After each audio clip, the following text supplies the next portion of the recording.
everyone, welcome to today's lunchtime lesson class. Sorry, it can't be a live session today, but we do have a really interesting lesson for you. Today we're going to be looking at language we use to make comparisons. Okay, so this is some really useful language. We can use it in a lot of ways. It's language that you'll be using in your everyday English. So it's going to come up a lot, both spoken and written. Like I say, it's great to apply in your speaking and your writing, especially if you're doing exams. This is the kind of language that examiners will be looking for. And if you're working in English, not just for exams, this language is great because it's really handy. You're going to be using it every day, yeah? Because making comparisons is something we do all the time.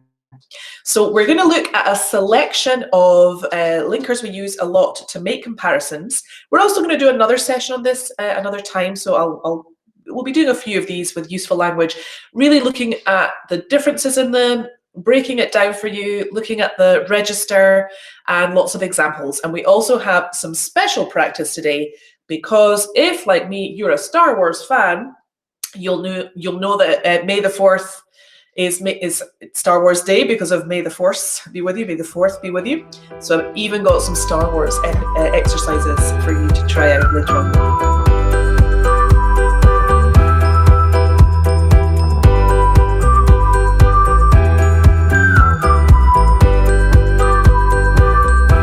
Okay, so the first word we're going to be looking at today, or linker we're going to be looking at today, is in contrast. Yeah, here's an example sentence for you. The stock lost 60 cents a share in contrast to last year when it gained 21 cents.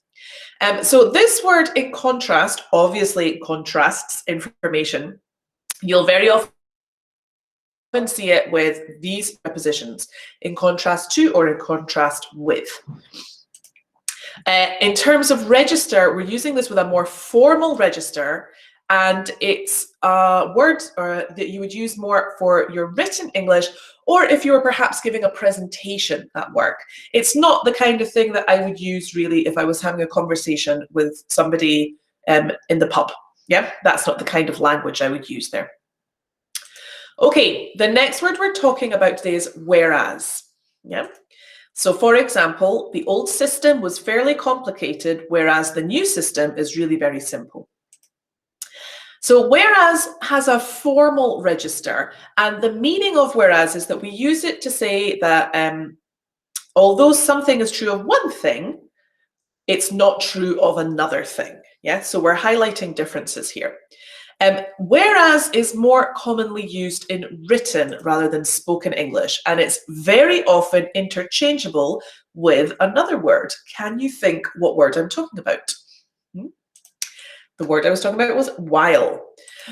So here's an example with while. Schools in the north tend to be better equipped, while those in the south are relatively poor.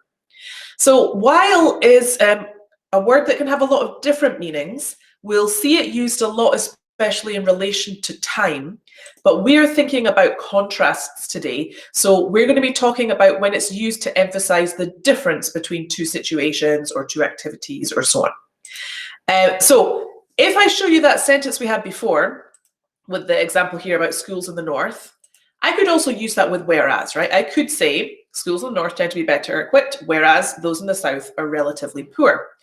However, this will affect your register a bit because it slightly elevates the formality of that sentence.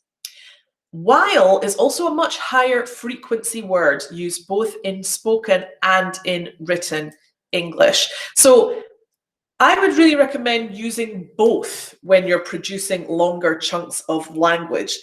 And this is really great because it helps you to avoid repetition. So you're not always saying the same word. They are interchangeable, and that means they're great for writing, and also if you're doing a Cambridge exam, they're great for when you're making comparisons, especially in that part 2 photo comparison, which sometimes it can be tricky to think of language. So whereas and while, great words to feel comfortable and confident using.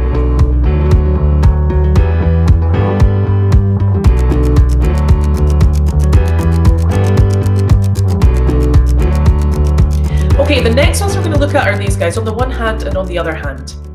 So L2 speakers of English, so that's people who learn English as a second language, usually use these expressions together. Yeah. For example, on the one hand, you want to help your kids as much as you can, but on the other hand, you've got to be careful to help them learn on their own. However, if you look at how L1 speakers of English, so people who grew up speaking English, normally use that, we actually normally use on the other hand independently and by itself. We don't normally bring in on the one hand. Here are some examples from corpus for you, and you'll see in all of these examples, I'm not using on the one hand. Yeah, it's just on the other hand independently. If I use on the one hand, okay, if I use on the other hand, I don't need to begin with on the one hand. It's not necessary, right? Like in all of these examples we saw here, okay? None of these need to be preceded by on the one hand. I can use on the other hand independently. But if I decide to use on the one hand, I do actually have to continue with on the other hand. I can't separate those. So in those corpus examples, again, if I started here with on the one hand, your computer is a digital device. On the other hand, it's a modern tool. Yeah, you would have to continue with this one. You couldn't use it independently, right? The other important thing and mistake that people quite often make with this is you need to remember that we're not using this to actually talk about opposites. Yeah. So what you're doing with this expression is you're giving another opinion or fact that needs to be considered as well as the one you've just given. So basically it's like positives and negatives, pros and cons, okay? I'm not using it to distinguish things. To give you some examples, right? I cannot say this sentence. Edinburgh's a small city, on the other hand, Glasgow is bigger. Because I'm not talking about pros and cons, really. I'm talking about differences. I would have to say Edinburgh's a small city while Glasgow is bigger. Yeah. The register of this expression is fairly neutral. It's appropriate for both your spoken and your written English, but I would avoid it for more formal writing, okay? Especially if you were doing kind of very academic writing and kind of legal documents, things like that. We want to keep it out of that high level of formality. Okay, the word however. All right, here's your example. An extremely unpleasant disease that is, however, easy to treat. So we use however when you're adding a fact or a piece of information that can seem surprising, or it seems very different to what you've just said, right? So it's like you're giving the opposite side of the argument here. And however is really common in both spoken and also in written English. You're going to see it a lot. But it does have a higher frequency in written English. The register of however is neutral, and the word is very often confused with, any ideas which one we confuse this one with? The word although. So although does actually have two uses. Here's your first example. We decided to take rooms in Longwood House, although we knew we couldn't really afford the rent. So what I'm saying is here, I'm introducing a statement that makes my main statement seem surprising or unlikely. So that's how we would use however, the same way. I can use it this way too. You can copy down my answers, although I'm not sure they're right. And this is used to add a statement that balances or reduces the effect of what you've just said. Yeah. So in this second example, it's a slightly different meaning. Yeah. The register of although is a neutral register, and it's a top frequency word in both written and spoken English. So you will find, although they're very similar with however, you will find that although gets used more, especially in spoken English. The meanings are very similar, but how we use them, especially in the position of a sentence, is a bit different. Here's a first example. I like traveling, however, it's not possible at the moment. Now, I could say, I like traveling, although it's not possible at the moment. That's absolutely fine. I could also say, although I like traveling, it's not possible at the moment. But if I change that word for however, I can't put it here in this position.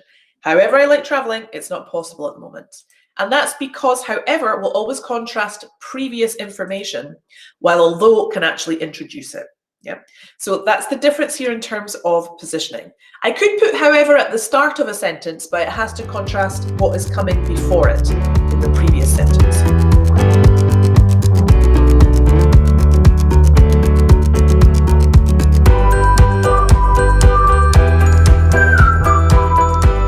Okay, guys, so we've had a look at quite a lot of language there. And because it's May the 4th, like I said, I've got some Star Wars practice for you. So I've got 5 sentences here. Yeah, I'd like you to read the sentences, look at the gap, and from the words that we've just been talking about, right? So remember, we've got in contrast, while, whereas, on the one hand, on the other hand, however, and although. Think about which words you could put into these gaps. Some of them can have more than one option or one possibility. So what I'd like you to do, please pause the video now, do the exercise, and then when you're ready, we'll move on and we'll check our answers. Okay?